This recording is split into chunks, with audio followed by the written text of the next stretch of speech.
Hi friends, എല്ലാവർക്കും drive and ഫുഡിലേക്ക് സ്വാഗതം. അപ്പോൾ ഇന്നത്തെ ഒരു റെസിപ്പി എന്ന് പറയുന്നത് പഴം വെച്ചിട്ടുള്ളൊരു സ്വീറ്റ് റെസിപ്പിയാണ്. അപ്പോൾ എങ്ങനെയാണെന്ന് നോക്കാം. അപ്പോൾ നമുക്ക് വീഡിയോ ഒന്ന് കണ്ടു നോക്കാം.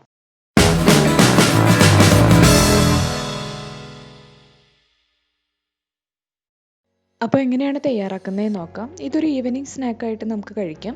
അപ്പോൾ ഞാൻ അതിനായിട്ടൊരു 3 ഏത്തപ്പഴം എടുത്തിട്ടുണ്ട്. നന്നായിട്ട് പഴുത്തൊരു ഏത്തപ്പഴം എന്ന് കരുതി ഒരുപാട് അങ്ങ് പഴുത്തു പോകരുത്. ഒരു മീഡിയം ലെവലിൽ പഴുത്ത ഒരു ഏത്തപ്പഴം നമുക്ക് തൊലി കളഞ്ഞിട്ട് ഒന്ന് ചെറുതായിട്ട് കട്ട് ചെയ്തെടുക്കാം. അപ്പോൾ കട്ട് ചെയ്യുന്ന ടൈമിൽ 3 ആയിട്ടാണ് കട്ട് ചെയ്യുന്നത്. 3 പോർഷനായിട്ട് ചെറുതായിട്ട് വേണം കട്ട് ചെയ്തെടുക്കാൻ. അതായത് ഇതുപോലെ ഒന്ന് കട്ട് ചെയ്ത് മാറ്റാം നമുക്ക്. അങ്ങനെ എല്ലാവരും ഒന്ന് കട്ട് ചെയ്തെടുത്ത് വയ്ക്കാം. ഇതപ്പോൾ നമ്മളെല്ലാവരും കട്ട് ചെയ്ത് എടുത്ത് വെച്ചിട്ടുണ്ട്. ഇനി നമ്മൾ ഇതിൻ്റെ ഉള്ളിലേക്ക് ഫില്ലിങ് നിറയ്ക്കാനായിട്ട് ആ പഴത്തിൻ്റെ ആ നടുഭാഗം അതൊന്ന് കട്ട് ചെയ്തെടുത്ത് മാറ്റാം. അതായത് ഒരു ചെറിയ സീഡ് വരുന്ന, ഒരു കറുത്ത ചെറിയൊരു സീഡ് വരുന്ന പോർഷൻ ഉണ്ടല്ലോ, അപ്പോൾ അത് നമുക്കൊരു ചെറിയ കത്തി യൂസ് ചെയ്തിട്ട് ഇതുപോലെ ഒന്ന് ഉള്ളിലോട്ട് കുത്തി ഇറക്കിയതിന് ശേഷം അതൊന്ന് റിമൂവ് ചെയ്ത് മാറ്റാം. എന്നിട്ട് അതിൻ്റെ ഉള്ളിലാണ് നമ്മൾ ഫില്ലിങ് നിറയ്ക്കുന്നത്. അപ്പോൾ ഓരോന്നും ഇതുപോലെ എടുത്ത് മാറ്റാം.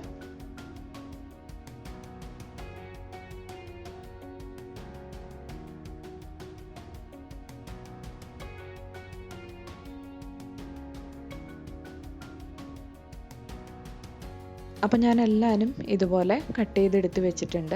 അപ്പോൾ നമ്മൾ കട്ട് ചെയ്യുന്ന ടൈമിൽ കുറച്ച് വിട്ടായിട്ട് തന്നെ ചെയ്തെടുക്കുക. ഉള്ളിൽ നന്നായിട്ട് സ്പേസ് വന്ന രീതിക്ക് തന്നെ ചെയ്തെടുക്കുക.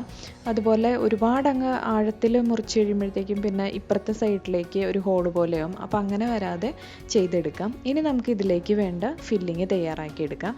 അപ്പോൾ ഞാൻ അതിനായിട്ടൊരു പാന് ചൂടായതിന് ശേഷം ഒരു സ്പൂൺ നെയ്യ് ചേർത്ത് കൊടുത്തിട്ടുണ്ട്. അതിലേക്ക് കുറച്ച് ശർക്കര ഞാൻ ആഡ് ചെയ്ത് കൊടുക്കുകയാണ്. അപ്പോൾ ശർക്കര നമുക്ക് ഒരുപാടൊന്നും വേണ്ട.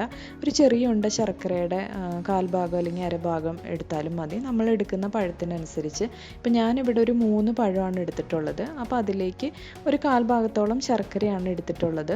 ഈ ശർക്കര നെയ്യ് കിടന്ന് നന്നായിട്ടൊന്ന് മെൽറ്റായി വരുമ്പോഴത്തേക്കും നമുക്കിതിലേക്ക് തേങ്ങ ചേർത്ത് കൊടുക്കാം.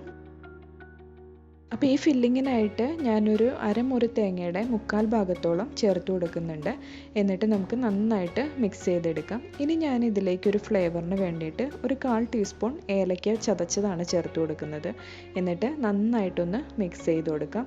അപ്പോൾ ഇത്രയേ ഉള്ളൂ, നമ്മുടെ മിക്സിങ് റെഡിയായി. ഇനി ആ നെയ്യിലും ശർക്കരയിലൊക്കെ കൂടി ഒന്നും കൂടി ഒന്ന് മിക്സായ ശേഷം ഒന്ന് തീ ഓഫ് ചെയ്യാം. എന്നിട്ട് ചൂടാറിയതിന് ശേഷം വേണം നമ്മൾ പഴത്തിലേക്ക് ഒന്ന് ഫില്ല് ചെയ്യാനായിട്ട്. അപ്പോൾ അതായത് ഇവിടെ റെഡി ആയിട്ടുണ്ട്.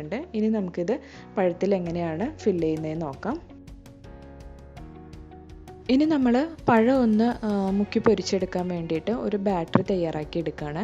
അതിനായിട്ട് 1 കപ്പ് മൈദയാണ് ഞാനിവിടെ എടുത്തിരിക്കുന്നത്. നമ്മൾ സാധാ പഴംപൊരിക്കൊക്കെ എടുക്കുന്ന പോലെ ആ ഒരു രീതിക്കാണ് ബാറ്ററി തയ്യാറാക്കുന്നത്. അത് തന്നെയാണ്, പഴംപൊരി തന്നെയാണ് നമ്മൾ ചെയ്തെടുക്കുന്നത്.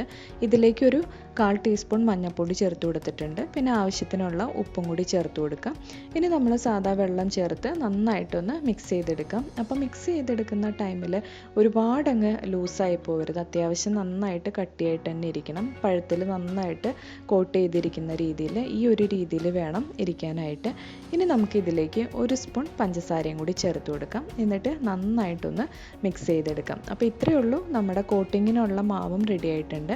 ഇനി നമുക്ക് പഴം ഒന്ന് ഫില്ല് ചെയ്തതിന് ശേഷം ഇതിനകത്ത് മുക്കി ഒന്ന് പൊരിച്ചെടുക്കാം. അപ്പോൾ ഈസി ആയിട്ടുള്ള റെസിപ്പിയാണ്, അതുപോലെ തന്നെ ടേസ്റ്റി ആയിട്ടുള്ളൊരു റെസിപ്പിയാണ്. അപ്പോൾ എങ്ങനെയാണ് ഫില്ല് ചെയ്ത് വറക്കുന്നതെന്ന് നമുക്ക് നോക്കാം. ഇതപ്പോൾ നമ്മൾ തയ്യാറാക്കി വെച്ച ആ ഫില്ലിങ്ങിൻ്റെ ചൂടെല്ലാം ആറിയിട്ടുണ്ട്. ഇനി നമുക്ക് ആ പഴത്തിലേക്ക് ഒന്ന് ഫില്ല് ചെയ്ത് കൊടുക്കാം. അപ്പോൾ നമ്മൾ ആ ചെറിയ രീതിയിൽ ആ ഹോൾ ഉണ്ടാക്കിയതിലേക്ക് ആ ഫില്ലിങ് ഒന്ന് നിറച്ച് കൊടുക്കുക. നന്നായിട്ട് തന്നെ അത്യാവശ്യം തിക്കായിട്ട് തന്നെ വെച്ച് കൊടുക്കുക. അങ്ങനെ ഓരോ പഴത്തിലും നമുക്ക് വച്ച് കൊടുക്കാം. ഇതപ്പോൾ നമ്മളെല്ലാവരും ഇതുപോലെ ഫില്ല് ചെയ്തെടുത്തിട്ടുണ്ട്. ശർക്കരയും തേങ്ങയും നെയ്യും കൂടിയുള്ള ഒരു മിക്സ് നമ്മൾ പഴത്തിൻ്റെ ഉള്ളിലെല്ലാം നന്നായിട്ട് മിക്സ് ചെയ്ത് എടുത്ത് വെച്ചിട്ടുണ്ട്. ഇനി നമുക്കിത് ആ ബാറ്ററിൽ മുക്കിയിട്ടൊന്ന് പൊരിച്ചെടുക്കാം. ഇതപ്പോൾ നമ്മളൊരു പാനിൽ എണ്ണ ചൂടാവാനായിട്ട് വെച്ചിട്ടുണ്ട്. ഇനി നമുക്ക് നേരത്തെ നിറച്ച് വെച്ച ആ പഴം ഇതുപോലെ ആ ബാറ്ററിൽ ഒന്ന് മുക്കിയെടുക്കാം. അതിന് ശേഷം എണ്ണയിലേക്ക് ഇട്ട് കൊടുക്കാം. അങ്ങനെ ഓരോന്നും നമുക്ക് വറുത്തെടുക്കാം.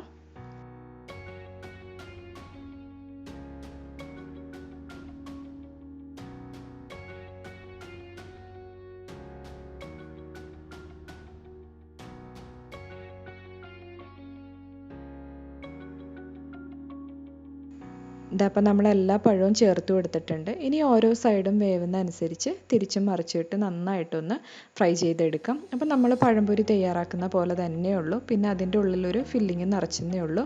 അപ്പോൾ പഴംപൊരി തന്നെ ഒരു വെറൈറ്റി ടേസ്റ്റിൽ നമ്മൾ തയ്യാറാക്കുന്നു. സൂപ്പർ ടേസ്റ്റി ആയിട്ടുള്ളൊരു സ്നാക്കാണ്. എല്ലാവരും തയ്യാറാക്കി നോക്കുക. കുട്ടികൾക്കൊക്കെ ആണെങ്കിലും ഒരുപാട് ഇഷ്ടമാവും. കാരണം ആ പഴത്തിൻ്റെ ഉള്ളിൽ നമ്മൾ ആ ഫില്ലിങ് വെച്ചുകൊണ്ട് സൂപ്പർ ടേസ്റ്റി ആയിരിക്കും. അപ്പോൾ എല്ലാവരും തയ്യാറാക്കി നോക്കുക. ഇനി നമുക്കിതൊന്ന് കട്ട് ചെയ്ത് നോക്കാം. അപ്പോൾ കട്ട് ചെയ്യുന്ന ടൈമിൽ അതിൻ്റെ പുറം ഭാഗം കുറച്ച് ക്രിസ്പി ആയിട്ടും അകം നല്ല സോഫ്റ്റ് ആയിരിക്കും. ഒരു സ്വീറ്റിൻ്റെ ഇതൊക്കെ വന്നേക്കുന്നതുകൊണ്ട്, അതുമല്ല പഴം ആയതുകൊണ്ട് നല്ലൊരു ടേസ്റ്റും ആയിരിക്കും.